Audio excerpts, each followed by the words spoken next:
देख लो तुम कितना गलत कर रहे हो यार आप लोग हमारे साथ। कहते हो दही की मंगाते हो रबड़ी और कहते हो खीर की मंगाते हो दही, तो गलत बात है। बैठो। आचार्य श्री सुगत मधुमंगल घर गया, घर जाकर के मैया अपनी पूर्णमासी से दही लिए खीर की कड़ी मांगी, भोजन मांगो। बोले मैया दे दे, बोले लाला देख हमारे पास कछु नहीं है, हम खुद अपने जो है हमारा भोजन अंदर आने के घर से चले, अब हम आपको क्या खिलाएं। बोले कठौती में कड़ी रखी है 8 दिन पुरानी। श्री मधुमंगल कड़ी दे के दौड़ लगा करके जैसे ही मधुमंगल निकट में पहुंचने लगे तो मधुमंगल को ध्यान भर दे गए कि अरे ये तो राजा को बेटा है, ब्रज को राजा है जी, खट्टी कड़ी को कैसे खाओगे, मेरी मित्रता कलंकित रह जाएगी, मुझे ऐसा नहीं करना चाहिए। सो बाने क्या करो, मधुमंगल जल्दीबाजी में पीने लगो। ब्रह्मा जी ने देख लियो कि ये मेरा परमात्मा अवतार लिया है, परीक्षा तो कर लूं, परमात्मा है कोई और है।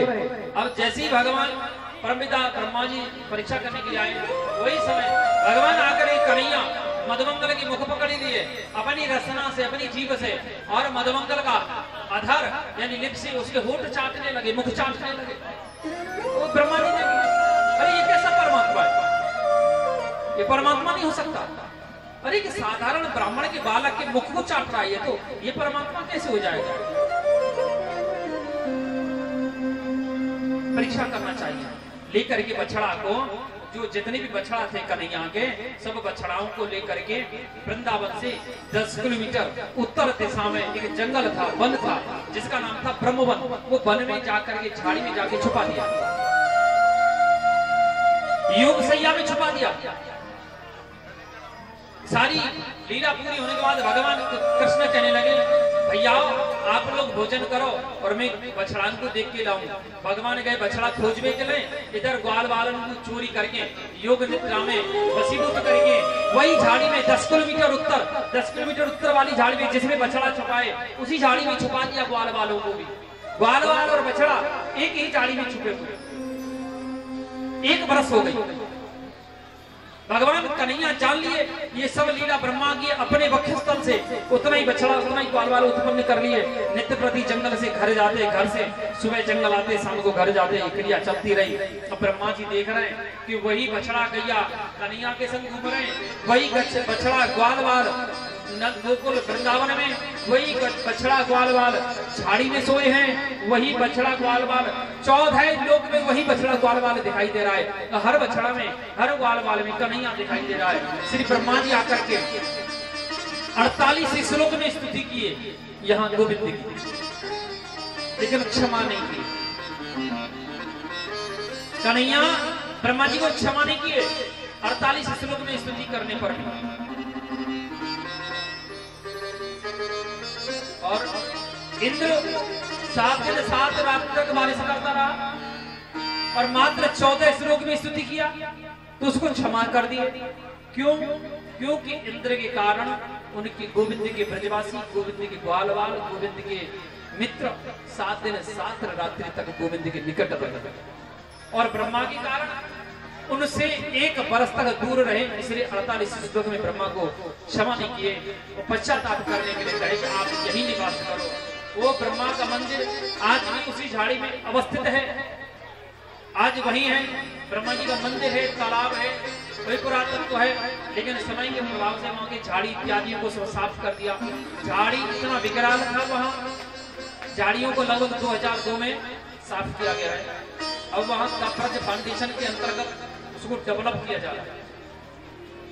तो वहाँ इतना भयंकर झाड़ी था कि दिन में, अगर दिन के टाइम कोई भी व्यक्ति अकेला चले जाए तो हार्ट फेल होकर के मर जाए, इतना विकराल था।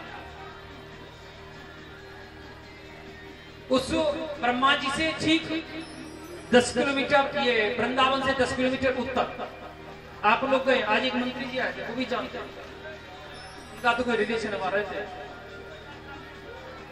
और जो वृंदावन क्या होगा वो देखा होगा। Highway NH national highway number 2 Vrindavan से 10 किलोमीटर उत्तर दिल्ली की तरफ। वो झाड़ी में, जैसे झाड़ी में ब्रह्मा जी पश्चाताप करने के लिए निवास किए, वो झाड़ी का नाम पड़ा ब्रह्मवन। गांव का नाम पड़ गया चौहा, जो हमारा अपना जन्म स्थान है। ब्रह्मा जी का मंदिर पूरे भारतवर्ष में 2 जगह, अवतारी पुष्कर राजस्थान और पश्चातापी वृंदावन ब्रह्म बच्चों, और कोई पूरा हिंदुस्तान में कोई मंदिर नहीं। बोलिए श्री ब्रह्मा जी महाराज की। आचार्य श्री सुखदेव कहते राजा, आज भगवान श्री कृष्ण पहली बार जो है जाकर के काल वन में साहसिक नामक जो धेनुकासुर नामक राक्षस को मारे। आचार्य श्री सुखदेव कहने लगे, राजा पहली बार आज भगवान गोविंद और गौ गैया चारण करने के लिए गए। कार्तिक शुक्लाष्टमी है, गोपाष्टमी कहा जाता है। गोपाष्टमी के दिन भगवान पहले दिन गैया चारण करने के लिए संगा जो तालवन में गए। घूमते घूमते वहां से प्रेम वन होते हुए जब निकले तो प्रेम वन से जब निकले तो श्री आचार्य सुखदेव कहते, राजा प्रेम वन से जब भगवान कन्हैया निकले, वहां किशोरी राधा रानी को एक बार भगवान देखे। पहली बार राधा रानी का दर्शन हुआ वो प्रेम वन में हुआ। कन्हैया पहले दिन देख करके राधा रानी को आकर्षित हो गए। मेरी लाडली इतनी सुंदर है कि कन्हैया उनके आसक्त हो गया। कन्हैया को रात भर नींद नहीं आई, अर्धरात्रि होने लगी।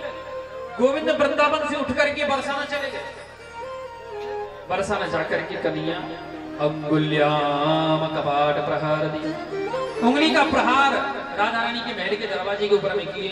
अंदर से राधा रानी जान गई कोई और नहीं है, माधव है, माधव है कन्हैया।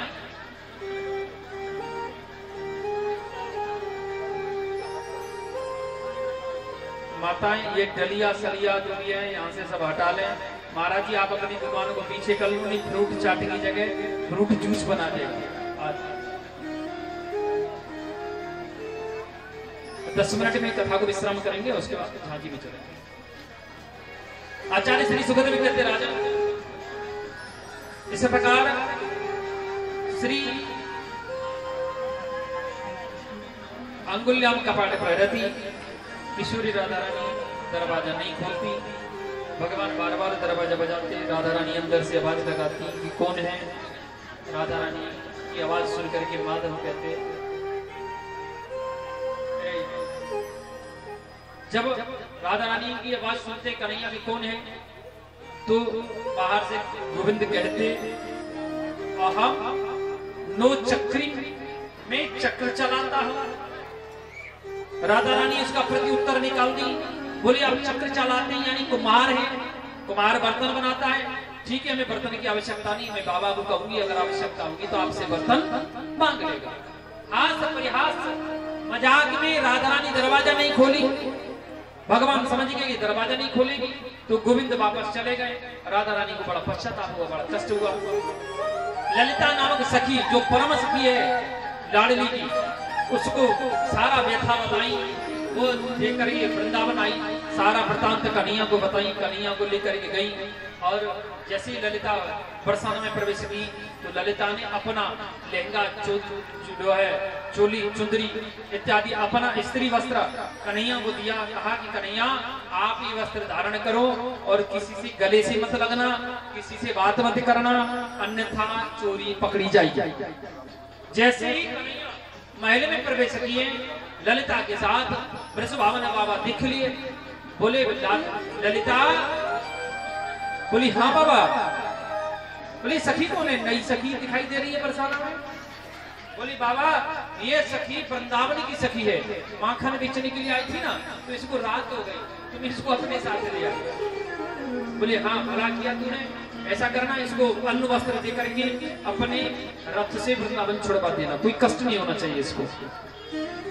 राधा रानी के कक्ष में ले जाकर के ललिता ने भगवान को प्रवेश करा दिया। अर्धरात्रि आई, भगवान माता किशोरी राधा रानी को लेकर के 2 मिलन वन में आए। 2 मिलन वन में राधा रानी ने भगवान गोविंद का श्रृंगार किया और गोविंद ने किशोरी राधा रानी का श्रृंगार किया। भगवान श्री कृष्ण किशोरी राधा रानी को काजल लगा करके उनके मस्तक में सूर्य चिन्ह बनाए और लाडली जी भगवान को काजल लगा करके उनके मस्तक में जो है चंद्र कमल बनाई, एक दूसरे को श्रृंगार किए। और लाडली क्या की, मयूर पंख उठा करके मयूर पंख तोड़ करके कन्हैया की चोटी में सिर में लगाने लगी, तो गोविंद हाथ पकड़ लिए, बोले लाडली इसकी मुझे आवश्यकता नहीं है, प्रिया मुझे इसकी आवश्यकता नहीं है, अगर आप मेरे सिर पे लगाना ही चाहती हैं तो आप अपना श्री चरण मेरे सिर के ऊपर रख दो, जिससे मेरा कल्याण हो जाए।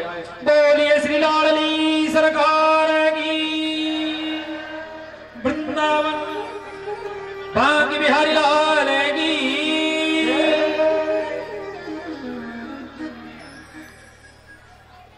भगवान त्रिशूली राधा रानी के चरण कमल की रज प्राप्त। राधे तेरे चरणों की,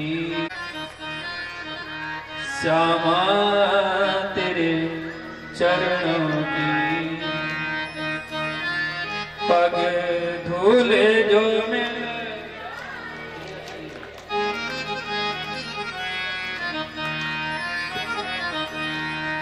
राधे तेरे चरणों की,